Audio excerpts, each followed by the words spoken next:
I was 18 years old when I got married.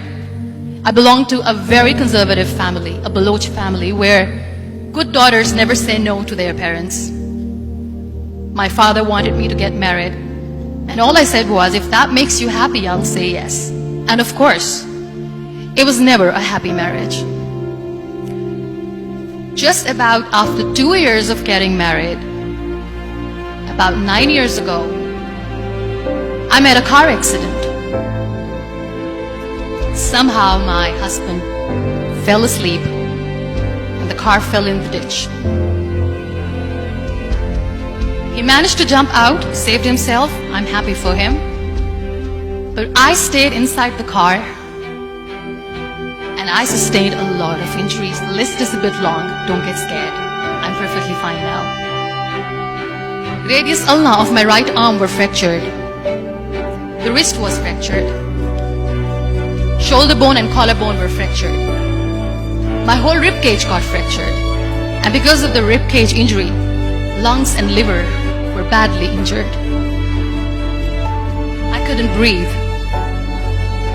I lost urine and bowel control.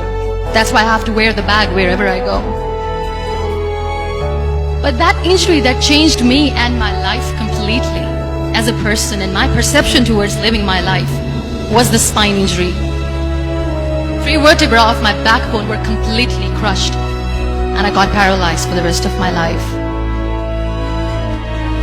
So this accident took place in a far-flung area in the outskirts of a very small province, Balochistan, where there was no first aid, no hospital, no ambulance. I was in the middle of nowhere in that toppled car.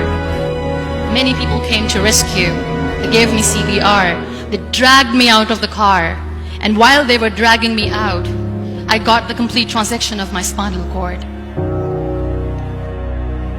I finally ended up in a hospital where I stayed for 2.5 months. I underwent multiple surgeries. Doctors have put a lot of titanium in my arm. There's a lot of titanium at my back to fix my back. That's why people in Pakistan call me the Iron Lady of Pakistan.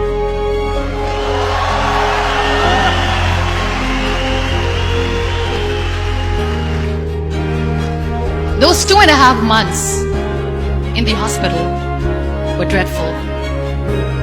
I will not make up stories just to inspire you. I was at the verge of despair. One day, doctor came to me and he said, well, I heard that you wanted to be an artist, but you ended up being a housewife. I have a bad news for you. You won't be able to paint again because your wrist and your arm are so deformed, you won't be able to hold a pen again. And I stayed quiet. Next day, doctor came to me and said, your spine injury is so bad, you won't be able to walk again. I took a deep breath and I said, it's all right. The very next day, doctor came to me and said, because of your spine injury and the fixation that you have in your back, you won't be able to give birth to a child again. That day, I was devastated. I still remember, I asked my mother, why me? And that is where I started to question my existence. Why am I even alive? What's the point of living? I cannot walk, I cannot paint, fine, I cannot be a mother. And we have this thing in our heads, being women, that we are incomplete without having children. I am going to be an incomplete woman for the rest of my life. What's the point? So my mother said to me, this too shall pass.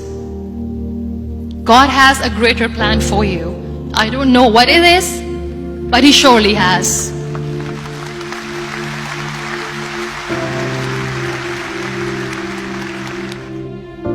So what kept me going was, one day I asked my brothers, I know I have a deformed hand, but I'm tired of looking at these white walls in the hospital and wearing these white scrubs. I'm getting tired of this. I want to add more colors to my life. I want to do something. Bring me some colors. Bring me some small canvas. I want to paint. So the very first painting I made was on my deathbed, where I painted for the very first time. There were a lot of infections in my body, a lot of allergies. So doctors wanted me to lie down on the bed straight for not 6 months, for not 1 year, for 2 years. I was bedridden, confined in that one room, looking outside the window, listening to the birds chirping, and thinking maybe there will be a time when we'll be going out with the family and enjoying the nature. That was the time where I realized how lucky people are, but they don't realize. And you know how it all began? That day I decided that I'm going to fight my fears. We all have fears. Fear of unknown, fear of known, fear of losing people, fear of losing health, money. We want to excel in career, we want to become famous, we want to get money. We are scared all the time. So I wrote down one by one all those fears. And I decided that I'm going to overcome these fears one at a time. Do you know what was my biggest fear? Divorce. Didn't work. But the day I decided that this is nothing but my fear, I liberated myself by setting him free. And I made myself emotionally so strong that the day I got the news that he's getting married, I sent him a text that I'm so happy for you and I wish you all the best. And he knows that I pray for him today.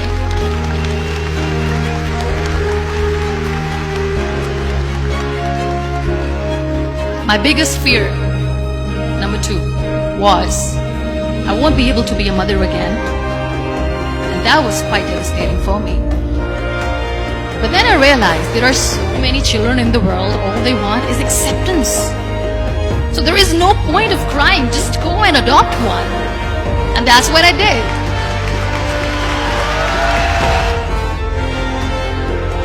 So when you accept yourself the way you are, the world recognizes you.